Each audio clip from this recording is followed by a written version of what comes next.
السلام علیکم ورحمۃ اللہ وبرکاتہ۔ خانہ کعبہ یا بیت اللہ مسجد حرام کے وسط میں واقع ایک عمارت ہے جو مسلمانوں کا قبلہ ہے، جس کی طرف رخ کر کے وہ عبادت کیا کرتے ہیں۔ یہ دین اسلام کا مقدس ترین مقام ہے۔ صاحب حیثیت مسلمانوں پر زندگی میں ایک مرتبہ بیت اللہ کا حج کرنا فرض ہے۔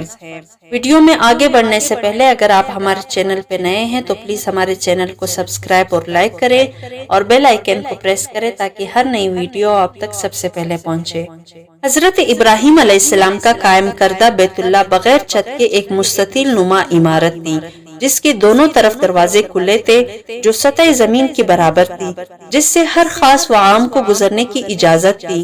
اس کی تعمیر میں 5 پہاڑوں کے پتھر استعمال ہوئے تھے، جبکہ اس کی بنیادوں میں آج بھی وہی پتھر ہے جو حضرت ابراہیم علیہ السلام نے رکھے تھے۔ خانہ خدا کا یہ انداز صدیوں تک رہا، تا وقت یہ کہ قریش نے 604 میں اپنے مالی مفادات کی تحفظ کے لیے اس میں تبدیلی کر دی، کیونکہ زائرین جو نظر و نیاز اندر رکھتے تھے وہ چوری ہو جاتی تھی۔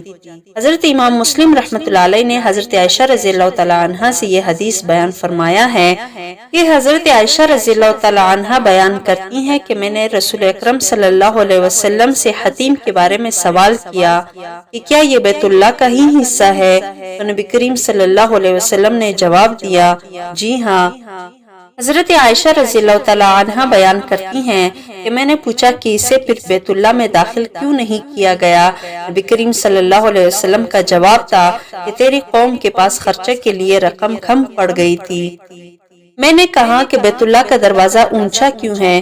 نبی کریم صلی اللہ علیہ وسلم نے جواب دیا، تیرے قوم نے اسے اونچا اس لیے کیا تاکہ وہ جس سے چاہے بیت اللہ میں داخل کرے اور جس سے چاہے داخل نہ ہونے دے، اور اگر تیری قوم نئی مسلمان نہ ہوتی اور ان کے دل اس بات کو تسلیم سے انکار نہ کرتے تو میں اسے یعنی حتیم کو بیت اللہ میں شامل کر دیتا اور دروازہ زمین کے برابر کر دیتا۔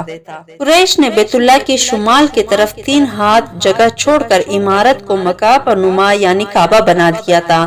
وجہ یہ بتائی جاتی ہے کہ روپے پیسے کی کمی تھی، کیونکہ حق و حلال کی کمائی سے بیت اللہ کی تعمیر کرنی تھی اور یہ کمائی غالباً ہر دور میں کم رہی ہے، لیکن انہوں نے اس پر چھت بھی ڈال دی تاکہ اوپر سے بھی محفوظ رہے۔ مغربی دروازہ بند کر دیا گیا، جبکہ مشرقی دروازے کو زمین سے اتنا اونچا کر دیا گیا کہ صرف خواص ہی قریش کی اجازت سے اندر جا سکے۔ اللہ کے گھر کو بڑا سا دروازہ اور تالا بھی لگا دیا گیا، حالانکہ نبی کریم صلی اللہ علیہ وسلم کی خواہش تھی کہ بیت اللہ کو ابراہیمی تعمیر کے مطابق ہی بنایا جائے۔ خانہ کعبہ کے اندر 3 ستون اور 2 چھتیں ہیں۔ باب کعبہ کے متوازی ایک اور دروازہ تھا، دیوار میں نشان نظر آتا ہے۔ یہاں نبی کریم صلی اللہ علیہ وسلم نماز ادا کیا کرتے تھے۔ کعبہ کے اندر رکن عراقی کے پاس باب توبہ ہے، جو المونیم کے 50 سیڑھیاں ہیں جو کعبہ کی چھت تک جاتی ہیں۔ چھت پر 1.25 میٹر کی شیشے کا ایک حصہ ہے جو قدرتی روشنی اندر پہنچاتا ہے۔ کعبہ کے اندر سنگ مرمر کی پتھروں سے تعمیر ہوئی ہے اور قیمتی پردے لٹکے ہوئے ہیں، جبکہ قدیم ہدایت پر مبنی ایک صندوق بھی اندر رکھا ہوا ہے۔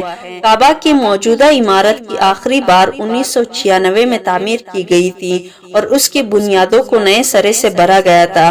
کعبہ کی سطح مطاف سے تقریباً 2 میٹر بلند ہے، جبکہ یہ عمارت 14 میٹر اونچی ہے۔ کعبہ کی دیواریں 1 میٹر سے زیادہ چوڑی ہیں، جبکہ اس کے شمال کی طرف نصف دائرے میں جو جگہ ہے اسے حتیم کہتے ہیں۔ اس میں تعمیری ابراہیمی کی 3 میٹر جگہ کے علاوہ وہ مقام بھی شامل ہے جو ابراہیم علیہ السلام نے ہاجرہ اور اسماعیل کے رہنے کے لیے بنایا تھا، جسے باب اسماعیل کہا جاتا ہے۔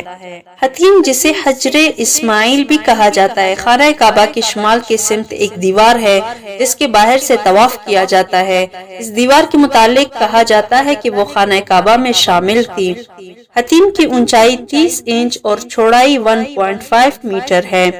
خانہ کعبہ سے تقریباً 13.25 میٹر مشرق کی جانب مقام ابراہیم قائم ہے۔ یہ وہ پتھر ہے جو بیت اللہ کی تعمیر کے وقت ابراہیم علیہ السلام نے اپنے قد سے اونچی دیوار قائم کرنے کے لیے استعمال کیا تھا، تاکہ وہ اس پر اونچے ہو کر دیوار تعمیر کرے۔ 1967 سے پہلے اس مقام پر ایک کمرہ تھا، مگر اب سونے کی ایک جالی میں بند ہے۔ اس مقام کو مصلی کا درجہ حاصل ہے اور امام کعبہ اسی کی طرف سے کعبہ کی طرف رخ کر کے نماز پڑھاتے ہیں۔ طواف کے بعد یہاں 2 رکعت نفل پڑھنے کا حکم ہے۔ کعبہ کے جنوب مشرقی رکن پر نصب تقریباً 2.5 فٹ پتھر کی چاندنی میں مڑے ہوئے مختلف شکلوں کے 8 چھوٹے چھوٹے سیاہ پتھر ہے، جن کے بارے میں اسلامی عقیدہ ہے کہ تعمیر ابراہیمی کے وقت جنت سے حضرت جبرائیل علیہ السلام لائے تھے اور بعد ازاں تعمیر قریش کے دوران میں نبی کریم صلی اللہ علیہ وسلم نے اپنے دست مبارک سے اس جگہ نصب کیا تھا اور ایک بہت بڑے فساد سے قوم کو بچایا، جسے بعد میں چاندی میں موڑ دیا گیا۔ کعبہ شریف کا طواف بھی حجر اسود سے شروع ہوتا ہے اور ہر چکر پر اگر ممکن ہو تو حجر اسود کو بوسہ دینا چاہیے، ورنہ دور سے ہی ہاتھ کے اشارے سے بوسہ دیا جا سکتا ہے۔ حج کے دنوں میں ہر کسی کو اس مقدس پتھر کو بوسہ دینا یا استلام کرنا ممکن ہو پاتا ہے۔ مسجد حرام میں کعبہ کے جنوب مشرق میں تقریباً 21 میٹر کے فاصلے پر تہہ خانے میں آب زمزم کا کنواں ہے، جو ابراہیم علیہ السلام اور حضرت ہاجرہ کے شیرخوار بیٹے اسماعیل کے پیاس بجھانے کے بہانے اللہ تعالیٰ نے تقریباً 4000 سال قبل ایک معجزے کی صورت میں مکہ مکرمہ کے بے آب و گیا ریگستان میں جاری کیا، جو وقت کے ساتھ سوکھ گیا تھا۔ نبی کریم صلی اللہ علیہ وسلم کے دادا عبد المطلب نے اشارہ خداوندی سے دوبارہ کھدوایا، جو آج تک جاری و ساری ہیں۔ آب زمزم کا سب سے بڑا دہانہ حجر اسود کے پاس ہے، جبکہ آذان کی جگہ کے علاوہ صفا اور مروہ کے مختلف مقامات سے بھی نکلتا ہے۔ 1953 تک تمام کنووں سے پانی ڈول کے ذریعے نکالا جاتا تھا، مگر اب مسجد حرام کے اندر و باہر مختلف مقامات پر آب زمزم کی سبیلیں لگا دی گئی ہیں۔ آب زمزم کا پانی مسجد نبوی میں بھی عام ملتا ہے اور حجاج کرام یہ پانی دنیا بھر میں اپنے ساتھ لے جاتے ہیں۔ کعبہ شریف میں داخل ہونے کے لیے صرف ایک دروازہ ہے، جسے باب کعبہ کہا جاتا ہے۔ یہ دروازہ کعبہ شریف کی شمال مشرقی دیوار پر موجود ہے اور اس کے قریب ترین دہانے پر حجر اسود نصب ہے، جہاں سے طواف کی ابتدا کی جاتی ہے۔ 1942 میں ابراہیم بدر نے چاندی کا بنایا تھا۔ اس کے بعد ابراہیم بدر کے بیٹے احمد بن ابراہیم بدر نے خانہ کعبہ کا سنہرا دروازہ بنایا۔ یہ سنہرا دروازہ تقریباً 300 کلو گرام سونے سے تیار کیا گیا تھا۔ عربی میں میزاب پرنالے کو کہتے ہیں۔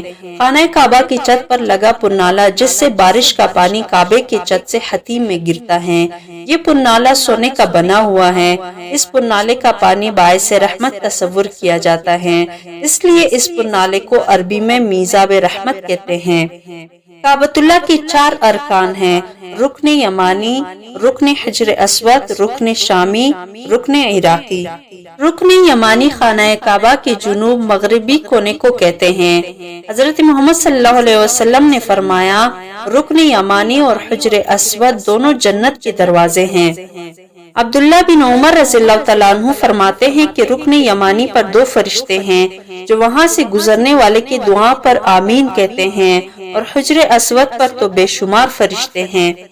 نبی کریم صلی اللہ علیہ وسلم نے ارشاد فرمایا کہ کعبہ کا نام کعبہ اس لیے رکھا گیا کہ یہ دنیا کے وسط میں ہے، اور دوسری جگہ روایت ہے کہ کعبہ کا نام کعبہ اس لیے رکھا گیا کہ یہ مربع چکور ہے، اور یہ چکور اس لیے ہو گیا کہ یہ بیت معمور کے ٹھیک نیچے ہیں اور وہ چکور ہیں، اور بیت معمور اس لیے چکور ہے کہ وہ عرش کے نیچے ہیں اور وہ چکور ہے، اور عرش اس لیے چکور ہے کہ وہ کلمات جن پر اسلام کی بنیاد ہے وہ 4 ہے، یعنی سبحان اللہ والحمدللہ ولا الہ الا اللہ واللہ اکبر۔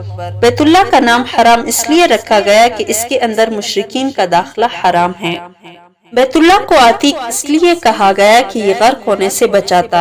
ایک اور روایت میں ہے کہ اس کا نام عتیق اس لیے رکھا گیا کہ یہ لوگوں سے آزاد ہے، اس پر کسی کی ملکیت نہیں۔ بیت اللہ کو زمین کے بالکل وسط میں اس لیے رکھا گیا کہ اس کے نیچے سے زمین بچھائی گئی تاکہ اہل مشرق اور اہل مغرب سب پر اس کا فریضہ حج برابر رہے، اور حجر اسود کو اس لیے بوسہ دیا جاتا ہے اور مس کیا جاتا ہے تاکہ اس عہد کو جو میثاق میں ان لوگوں سے لیا گیا تھا اللہ کی بارگاہ میں ادا کر دیا جائے۔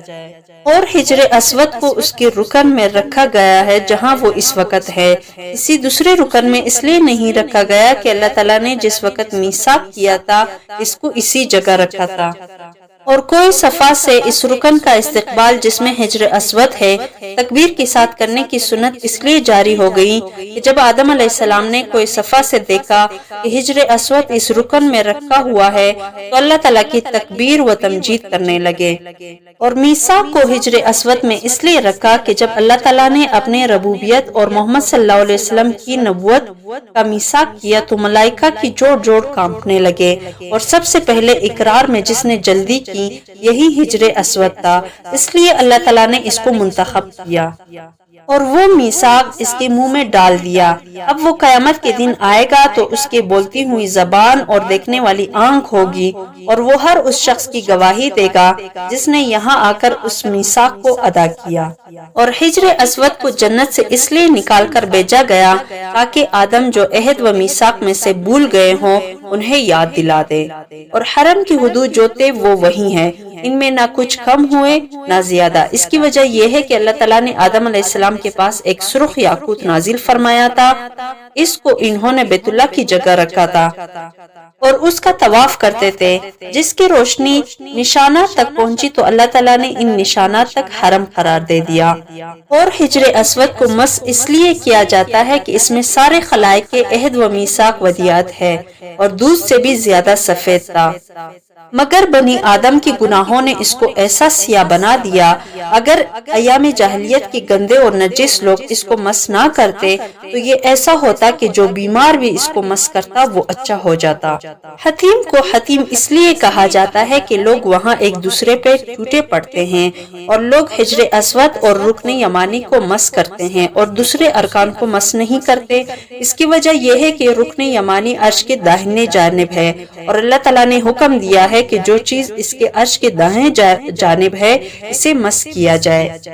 اور مقام ابراہیم اس حتیم کے بائیں جانب اس لیے ہے کہ قیامت میں ابراہیم علیہ السلام کی کھڑے ہونے کی ایک جگہ ہوگی اور محمد صلی اللہ علیہ وسلم کی کھڑے ہونے کی ایک جگہ ہوگی، مگر محمد صلی اللہ علیہ وسلم کی کھڑے ہونے کی جگہ عرش کے داہنے جانب ہوگی اور ابراہیم علیہ السلام کی کھڑے ہونے کی جگہ عرش کے بائیں جانب ہوگی۔